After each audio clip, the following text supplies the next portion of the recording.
But today we're going to look at what does it mean to love the Lord our God with all of our hearts. So it begins with a simple question. What is the heart? Now you guys look up on WebMD. What's the heart? You're going to find that the heart is a blood pumping organ in the center of your chest. And that is not the heart that Jesus is talking about at all. Because you might say, love God with all of your heart. The heart, I mean, that thing just beats. And when it stops beating, it stops beating. So it's just an organ.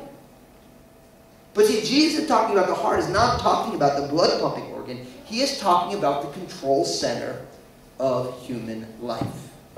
In a lot of ways, the heart is the control center for your entire being. One commentator said it this way: a person's heart reveals his true nature and motivation. In one way, the heart is the control center. It receives information from the body. It receives information from the emotions. It receives information from the intellect. And it is the control center through which every decision is made. It's interesting that in Proverbs chapter 4, verse 23, one of my very, very favorite verses in the Bible says this: keep your heart with all diligence, for out of it springs the issues of life. That's a great verse to memorize, isn't it? Think about it. Keep your heart with all diligence, for out of it springs the issues of life. The writer of the proverb is saying, look, we need to manage, take care of, focus on our hearts, because out of our hearts springs every issue in our lives. Because the heart is the control center. The heart is that part of us as humans through which every decision is made. Proverbs 27:19 says, as in water, face reflects face, so a man's heart reveals the man.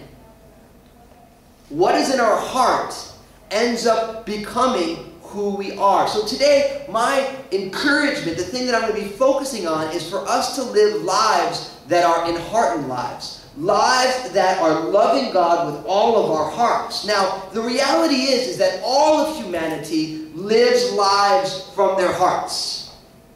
All of humanity does. There is no person that does not act out of what is in their heart. So you can't just say, listen, just live from your heart. You get that a lot in pop spirituality today. Live from your heart. Let your heart be your guide. Isn't that what that great English theologian Sting said? Let your heart be your guide. But see, if you look at the world today, you are seeing what it looks like when humans let their hearts be their guides. So just saying, follow your heart, follow your bliss, follow your whatever the phrase you like to use for this concept is. When people say that, you know, they think that that's real living. That's honest, true humanity.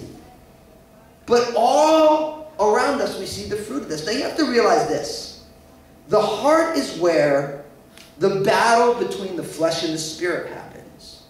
The heart is where the battle between our fallenness and our eternality exists. Our heart is where the battle between immorality and morality exists. The heart is the place where the treasures in heaven do battle against the treasures on earth.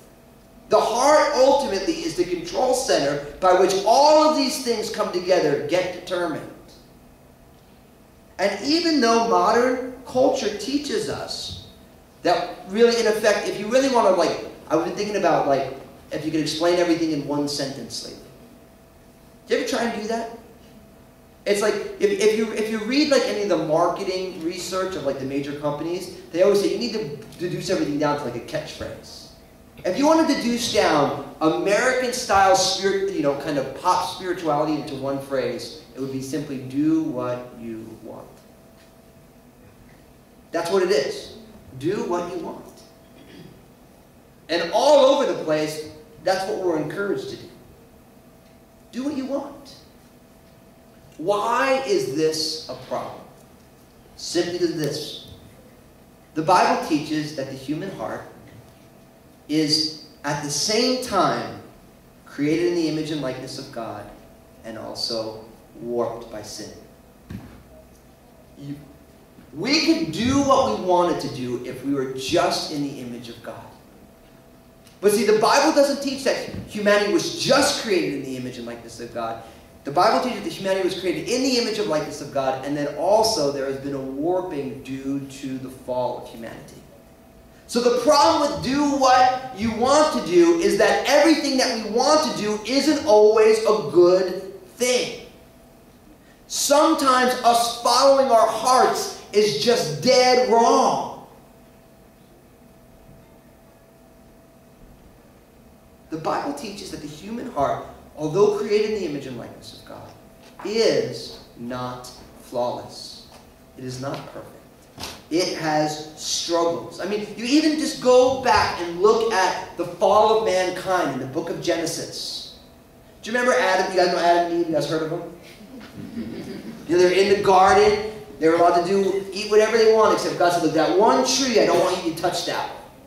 You know what I mean? And we, you know, for some people, like, I can't, you tell me you guys believe in Adam and Eve? We can talk about that after. Send me a text. We can talk about that. Think about this. Adam and Eve, they were totally naked. Totally naked. And nobody, and they didn't care at all. They weren't concerned at all. Right? Now, think about this. A lot of you guys know I have two kids, Obadiah and Maranatha. Right? They're super cute. You guys love my kids, right? You bet. My kids are super cute. It would not be strange to me to see those back doors open and see my 3-year-old daughter run right down the aisle totally naked. And she wouldn't think twice about it, right? She'd just kind of peel down. She'd run into my arms totally in her birthday suit. No problem, right? Doesn't think twice about it. Even my son Obadiah would do it. He's 6. No thought about it. Total innocence. But then in a couple of years, they're not going to be doing that at all, right? Because all of a sudden you hit a point in your life where you become self-aware. When all of a sudden my daughter's going to look at herself and she's going to think, oh, or I have a little belly. And so-and-so doesn't have a little belly like I do. Or I have these chubby thighs. They're a little chubbier than I wanted them to be. So-and-so doesn't have chubby thighs. And all of a sudden, she's going to be thinking about what kind of clothes she's wearing. See, Adam and Eve, when God created them, were in a total state of innocence. They were without self-consciousness. They didn't realize. They were naked and they had no awareness of it. They didn't notice themselves in that way. And right as they ate of that tree of the knowledge of good and evil, all of a sudden, the first thing it says, they realized that they were naked. They sought to cover themselves. See, the Bible teaches that because of the fall of Adam and Eve, all of us within our hearts is this self-consciousness that is insecure. In all of them, there's not one of us here, not one person on this globe that has ever lived on this globe that does not battle with the awareness of themselves. And so much of who we are as people are driven by this self-conscious insecurity. Jesus said things like, listen, don't worry about what you're going to eat. Look at the birds. But we do worry about what we're going to eat. Because we have this fear that we're not going to have food tomorrow. And we do worry about what we're going to put on. We're not like the lilies of the field that don't do anything and they look beautiful, even better than Solomon in all of his glory. Because we start worrying, I may not have enough money to look presentable in the culture that I live in. And something goes on, and all of a sudden, instead of thinking about people and helping people, our first response is, but what about me? What about tomorrow? What about later today? And what are people going to think about me? Do you see that? See, in the human heart is not just this divine, wonderful, self-sacrificing, loving God and serving humanity. We are deformed in our hearts, so to speak, by the self-conscious reality that maybe tomorrow is going to be hard. And maybe no one's going to love me. And maybe no one's going to look out for me.